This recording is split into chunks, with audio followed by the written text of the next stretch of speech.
আমাদের আর কতদিন অপেক্ষা? এত বছর হয়ে গেছে, দেখিও না লোকটাকে, সেও আর আসে না, আর রাষ্ট্র কিছু বলে না যে ওকে যে নিয়ে গেছিল, কে নিয়ে গেছিল এবং তার বিচারটা কি হবে। এই অপেক্ষাটা আসলে মানুষকে অধৈর্যিত করে ফেলবে, আসলে মানুষকে একটা না একটা পর্যায়ে হতাশা তো দিবেই। তার বিপরীতে যদি একটু চিন্তা করেন যে আমরা দায়িত্ব নেওয়ার পর থেকে কি কাজগুলো করা হয়েছে, আপনারা চাচ্ছেন এন্ড রেজাল্ট, শেষ ফলটা দেখতে। আমরা আপ্রাণ চেষ্টা করে যাচ্ছি অপরাধীদেরকে আপনাদের সামনে আনতে। আজকে আপনারা অপরাধীদের নামগুলো বলে বলে এখানে প্রতিবাদ করলেন, বলে বলে এখানে বক্তব্য রাখলেন। 1 বছর আগে কি ভাবতে পেরেছিলেন যে এই কথাগুলো বলতে পারবেন কখনো? তাও তো ভাবতে পারেন নাই। ফলে পরিবর্তন হয়েছে।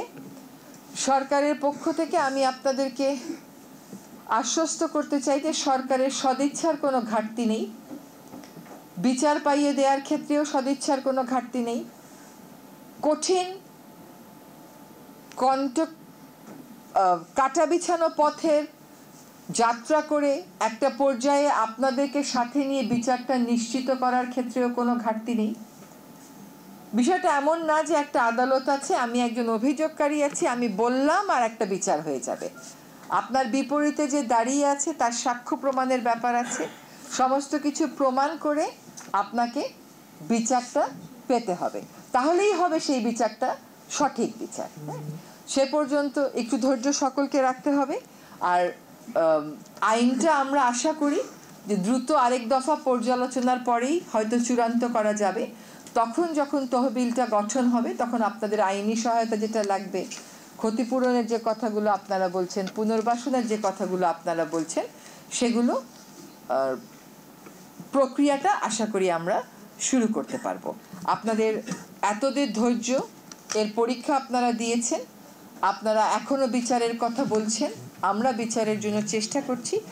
আমরা সকলেই যেন এক থাকি। আমাদের মধ্যে যদি বিভেদ সৃষ্টি হয়ে যায়, আমাদের মধ্যে যদি হতাশা ঢুকে যায়, তাহলে কিন্তু শক্তিশালী হয়ে উঠবে সেই গোষ্ঠী, যেই গোষ্ঠী আসলে এই অপকর্মগুলোর জন্য দায়ী। সেই সুযোগটা যেন হতাশ হয়ে আমরা তৈরি করে না দিই।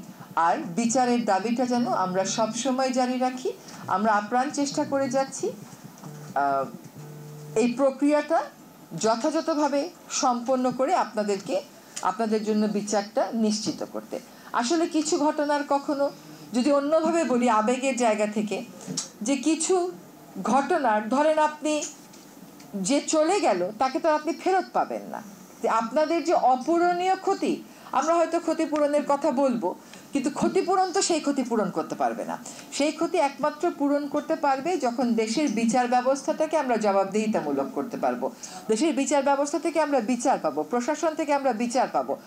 আর কোনো নাগরিক যখন আর গুম হবে না, তখনই আমরা আসলে বলতে পারবো যে রাষ্ট্রটা বদলেছে, আমার মতন দুর্ভাগ্য আর কাউকে বহন করতে হবে না।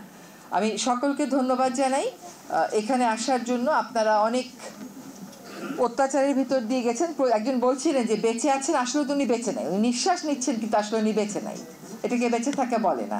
এমন একটা দেশ গড়ি যাতে সবাই মান মর্যাদা নিয়ে, সম্মান নিয়ে নাগরিকের মতো বেঁচে থাকতে পারে।